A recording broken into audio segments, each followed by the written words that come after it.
आज की कहानी है सास बहू की दिलचस्प कहानी। सुबह के 9 बज चुके थे। सुमित्रा डाइनिंग टेबल की कुर्सी पर बैठकर मटर छील रही थी। सब्जी काटने छीलने के लिए यही जगह भाती है उन्हें। कमर भी सीधी रहती है और सब्जियां भी आराम से सामने फैलाकर रख पाती हैं। अपनी और सुमित के पापा दिनेश जी की चाय बनाकर बिस्कुट के साथ ले चुकी थी। आजकल के बच्चे तो कुकीज़ कहते हैं और उन्हें भी सिखाते हैं, पर सुमित्रा को तो जैसी आदत है वह वही बोलना पसंद करती हैं। अब इस उम्र में क्यों वह अपनी आदतें बदले। इतने में घंटी बजी तो उन्होंने पति को आवाज़ दी, अरे सुनो, देखना तो कौन आया है इतनी सुबह। लक्ष्मी तो छुट्टी वाले दिन 10 बजे के बाद ही आती है।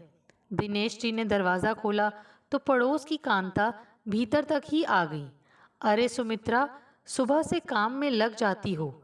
छुट्टी वाले दिन तो बहू को जिम्मेदारी दिया करो। 9 बज चुके हैं, उठी नहीं वह अभी। भाई, बड़ी छूट दे रखी है तुमने। अरे 2 दिन ही तो मिलते हैं छुट्टी के, ज़रा देर तक सो लेती है, नहीं तो रोज़ ही सुबह से भागदौड़ लगी रहती है उसकी भी। सुमित्रा ने खिसिया कर कहा, रहने दो, सब दिखाई देता है मुझे। रोज़ भी तुम ही लगी रहती हो घर के कामों में। शनिवार रविवार को तुम भी आराम किया करो। कांता ने अपनापन दिखाते हुए कहा कि तभी उसकी निगाहें दिनेश जी से टकराईं। उनकी आंखों में क्रोध स्पष्ट था। कांता ने तुरंत बात बदलते हुए कहा, अच्छा छोड़ो, मैं तो यह चाबी देने आई थी। हम लोग बाहर जा रहे हैं, आते आते रात हो जाएगी। लक्ष्मी आए तो उससे काम करवा लेना प्लीज़। मैंने जल्दी बुलाया था आज, पर वह बोली कि सुमित्रा भाभी के घर 11 बजे जाना है, तभी करूँगी आपका भी। कहकर कांता ने चाबी पकड़ाई और दिनेश जी को नमस्ते करते हुए निकल गई। उसके जाते ही दिनेश जी बड़बड़ाए, मुझे बिल्कुल पसंद नहीं है यह कांता भाभी जी। दूसरों के घर में आग लगाकर तमाशा देखते हैं ऐसे लोग। तुम भी ज़रा दूरी रखा करो। पर गलत क्या कहकर गई है वह? क्या यह सच नहीं है कि 9 बजे तक बहू सो रही है और मैं काम में लगी हूँ? पर तुम्हें ये कभी दिखाई देता ही नहीं। बस बिना वजह पूरे घर ने लाड पर चढ़ाकर रखा हुआ है। चिढ़कर सुमित्रा ने उत्तर दिया, तो तुमसे कौन कहता है जल्दी उठने को? तुम अपने मन से उठती हो और अपने मन से ही काम करती हो। और नीति कामकाजी लड़की है। अगर 2 दिन देर से उठती है तो क्या गलत है? रोज तो तुमसे भी पहले उठकर जो बन पड़ता है करके ऑफिस जाती है ना, तो ये भी एहसान है मुझ पर। नौकरी करती है तो अपने लिए, मैं रखती हूँ क्या उसकी कमाई? तो घरेलू लड़की ढूंढ लेती ना। तब क्यों कामकाजी चाहिए थी? तब तो जमाने को दिखाना था कि बड़ी आधुनिक सोच वाली हो। और अब वही आम दकियानूसी सास बन रही हो। हाँ हाँ, अगर थोड़ा बहुत अनुशासन की उम्मीद करने को दकियानूसी सोच कहते हैं तो मैं दकियानूसी ही भली हूँ। आप बनिए आधुनिक। आज दिनेश जी भी हार मानने को तैयार नहीं थे। फिर बोल पड़े, अगर अनुशासन है तो सबके लिए एक सा होना चाहिए। तुम्हारा बेटा अब तो फिर भी 9 या 9:30 बजे तक बहू के साथ उठकर आ जाता है। पहले तो 11 बजे से पहले उठता ही नहीं था। और राधिका तो कभी भी नहीं उठती जल्दी। माँ के घर ही मनमानी कर सकती है। कल को वह ससुराल जाएगी तो अपने आप घर संभाल लेगी।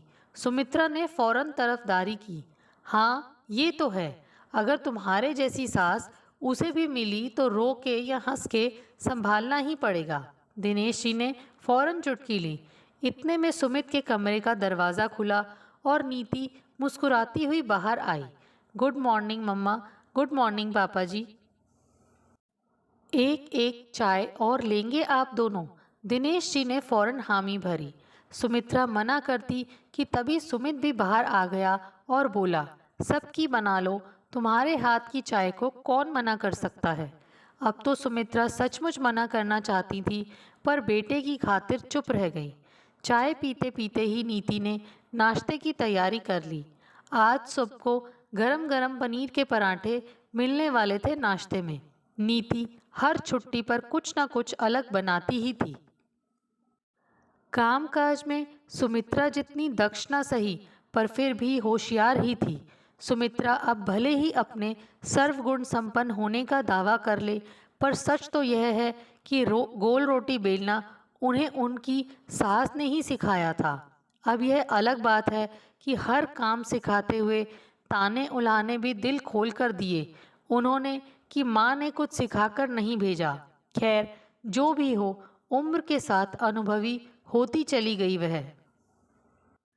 परंतु वह तो बहू से अधिक कुछ कह भी नहीं पाती। पति, पुत्र और बेटी तीनों ही उसकी तरफ हो जाते हैं। ज़्यादा से ज़्यादा मुंह फुला सकती है और वही अक्सर करती भी हैं। उस पर भी सबको परेशानी है। बेटा तो फिर भी खामोश रहता है, पर राधिका तो माँ को ही समझाने बैठ जाती है और पति की तो पूछो ही मत। ऐसे नाराज़गी जाहिर करते हैं अपनी माँ के ताने बिल्कुल भूल गए। तब तो माँ को रोकने की कभी हिम्मत नहीं दिखाई। और बहू में तो कोई दोष दिखाई ही नहीं देता।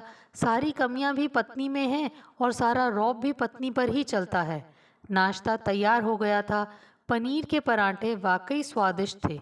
सब नीति की प्रशंसा के पुल बांध रहे थे। बस सुमित्रा ही शांति से खा रही थी। नीति ने आशा भरी नज़रों से उन्हें देखा कि वह भी कुछ कहें, पर वह चुपचाप खाने में मग्न थी।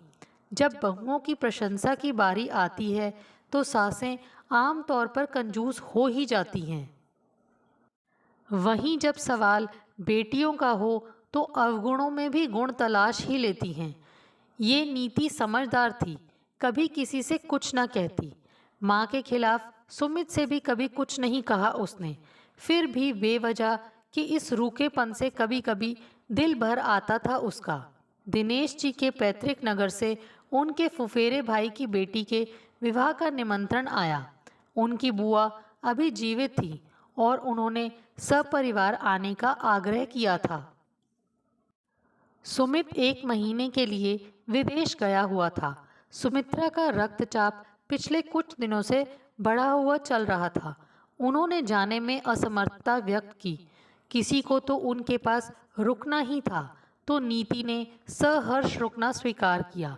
वैसे भी जिस दिन निकलना था उस दिन उसके ऑफिस में ज़रूरी मीटिंग थी और अगले ही दिन कोई ज़रूरी प्रेजेंटेशन भी।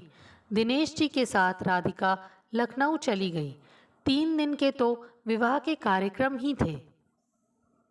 इतने दिनों के बाद अपने शहर जा रहे थे दिनेश जी, इसीलिए सप्ताह भर का कार्यक्रम बनाया गया।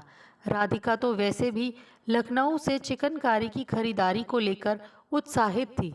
जिस दिन वह लोग शताब्दी एक्सप्रेस से सुबह निकले, सुमित्रा कुछ अधिक असहज अनुभव कर रही थी। कुछ तो तबीयत खराब थी और कुछ असुरक्षा की भावना भी थी कि तबीयत बिगड़ गई तो कौन संभालेगा। परंतु नीति से कुछ नहीं कहा उन्होंने। वह घर का भी सभी काम निपटाकर ऑफिस चली गई। लक्ष्मी बर्तन धो रही थी कि तभी दरवाजे की घंटी बजी। सुमित्रा दरवाज़ा खोलने बाहर आई। कोठी के मेन गेट पर 2 लोग एक लिफाफा पकड़े खड़े थे।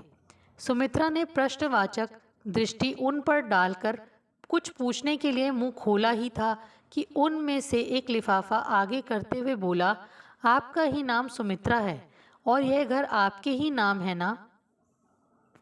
सुमित्रा ने हाँ में सिर हिलाया तो वह पुनः बोला, आपके 3.5 लाख रुपए बिजली का बिल बकाया है। आपके नाम नोटिस है, हमें बिजली काटनी होगी। क्या यह कैसे संभव है? हम तो हर महीने बिजली का बिल समय से जमा करते हैं और इस महीने नहीं भी किया हो तो भी इतना बिल कैसे आ सकता है?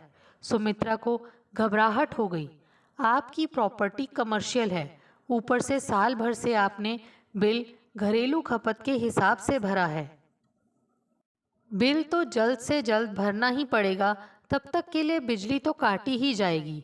अरे पर ऐसे कैसे बिजली काट सकते हैं आप लोग?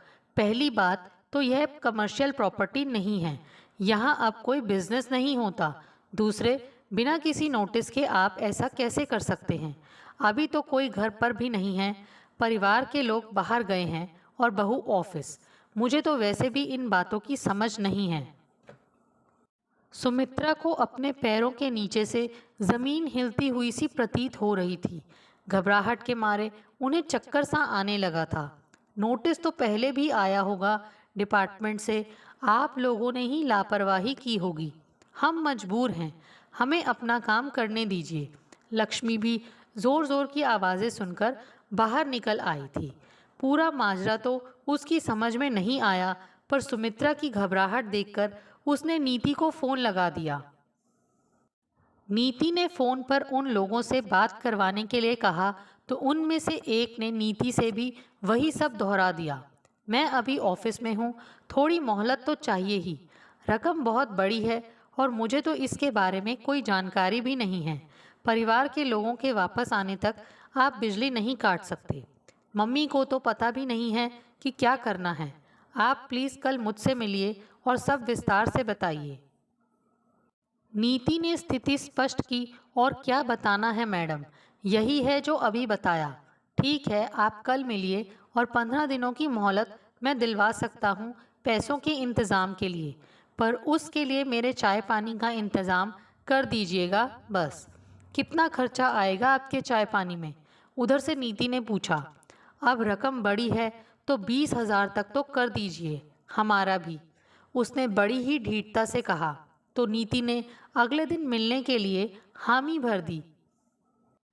वह लोग वहां से चले गए।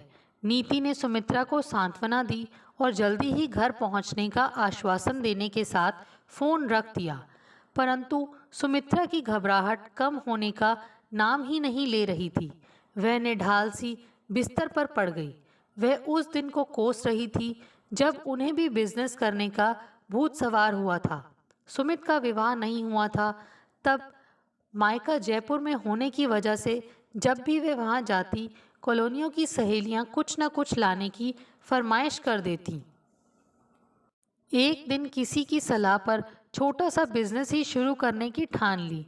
उन्होंने 40-50 हजार रुपए का सामान खरीद लाई और छोटा सा बोर्ड भी टांग लिया।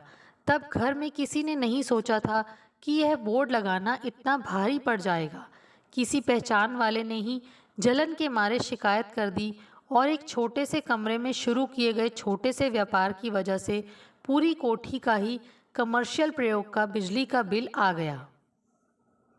सुमित्रा तो तब भी बहुत तनाव में आ गई थी। पूरी तरह से घाटे का सौदा साबित हुआ था वह बिजनेस। उन्होंने फौरन काम बंद कर दिया था। दिनेश जी ने उस माह का बिल तो भर दिया था और दौड़ भाग करके पुनः कमर्शियल प्रॉपर्टी से घरेलू भी करवाया था। पर आज अचानक ये क्या हुआ पता नहीं।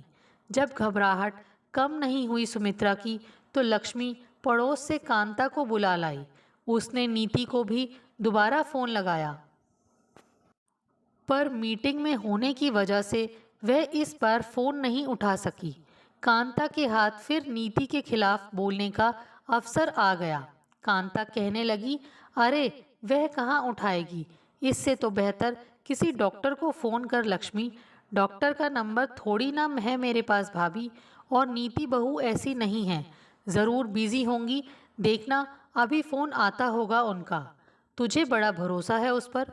हाँ भाभी, पढ़ी लिखी नहीं हूँ तो क्या, इंसान की थोड़ी बहुत पहचान तो है मुझे, लक्ष्मी ने कहा।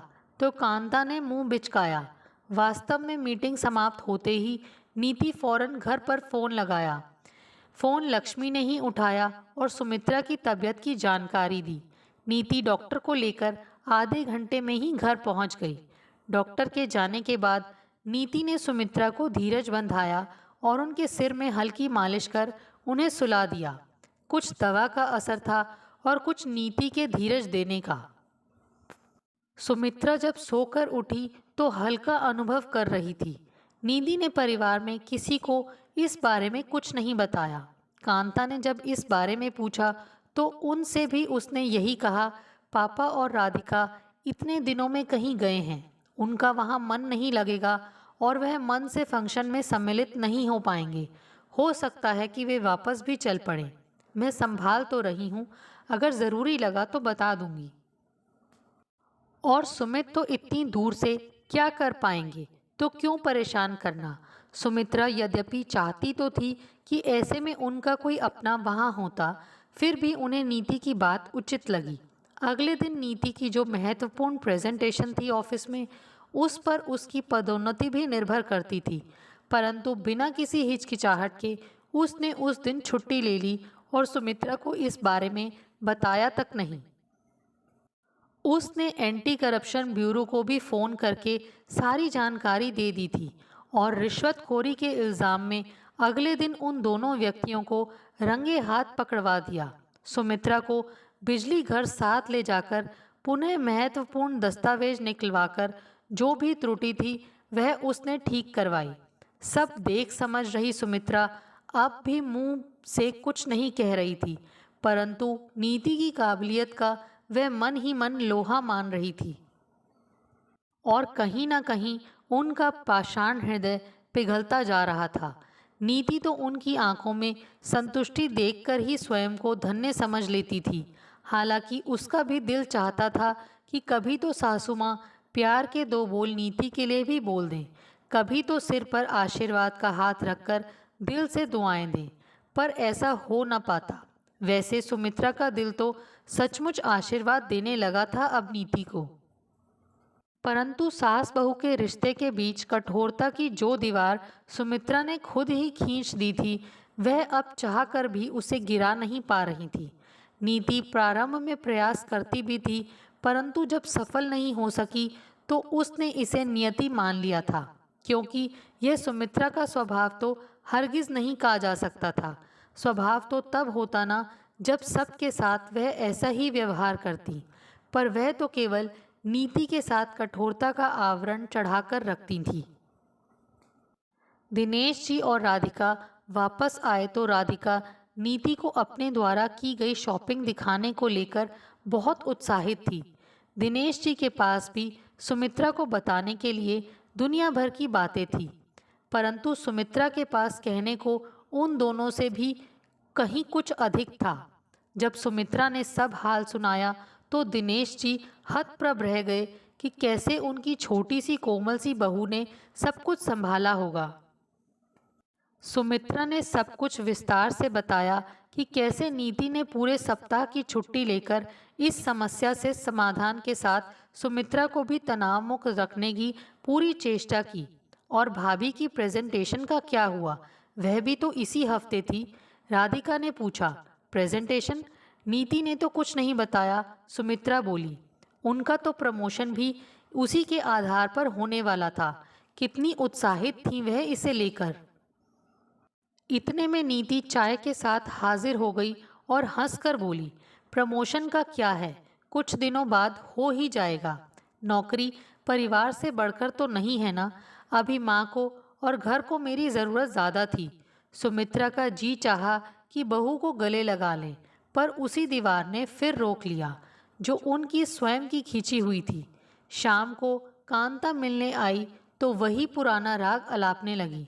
दिनेश जी से बोली, आ गए आप लोग। सुमित्रा कितनी परेशान हुई पीछे से। कितना कहा नीति से कि भाई साहब को फ़ोन कर दो, पर आजकल की बहुएं सुनती कब हैं किसी की।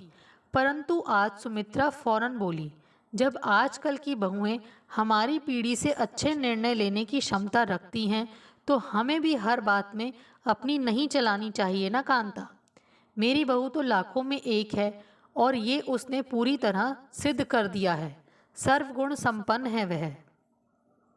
घर और बाहर दोनों जगह की जिम्मेदारी अच्छी तरह से निभाना जानती है। मुझे अपनी बहू पर गर्व है कांता। सुमित्रा ने पहली बार खुले दिल से नीति की प्रशंसा सबके सामने की। कांता अपना सा मुंह लेकर रह गई। तभी अचानक नीति कमरे से आई और सुमित्रा के गले में बाहें डालकर बोली, सचमुच गर्व है तो मुझसे भी कहिए ना। मेरे तो कान तरस गए थे आपके मुंह से अपने लिए कुछ अच्छा सुनने के लिए। लगता था आपका दिल कभी जीत ही नहीं पाऊंगी। सुमित्रा ने प्यार से उसके सिर पर हाथ फेरा और कहा, सच कह रही हो बेटा। पता नहीं हम सास लोग बहू की प्रशंसा में इतनी कंजूसी क्यों करती हैं। एक और तो हम पढ़ी लिखी आधुनिक बहू चाहते हैं, वहीं दूसरी ओर उसकी तुलना अपने ज़माने से करने लगते हैं। छोटी से छोटी कमियां ढूंढते हैं। मैं तो हमेशा खुद को सर्वगुण संपन्न समझती थी। अब समझी कि आज के युग में सर्वगुण संपन्न की परिभाषा भी बदल गई है। उन परिस्थितियों में तो मेरे हाथ पैर ही फूल गए थे जिनमें तुमने इतने साहस का परिचय दिया। तुम न होती तो पता नहीं मेरा क्या होता। दिनेश जी और राधिका आज बहुत खुश थे। राधिका से तो खुशी संभाले नहीं संभली तो उसने सुमित को फोन लगा दिया। आज कांता के चेहरे पर ईर्ष्या के भाव सुमित्रा स्पष्ट पढ़ पा रही थी। जब सहन नहीं हुआ तो कांता विदा लेकर चली गई। दोस्तों, आपको हमारी ये कहानी कैसे लगी? प्लीज़ कमेंट्स करके बताइए। Thanks for watching this video.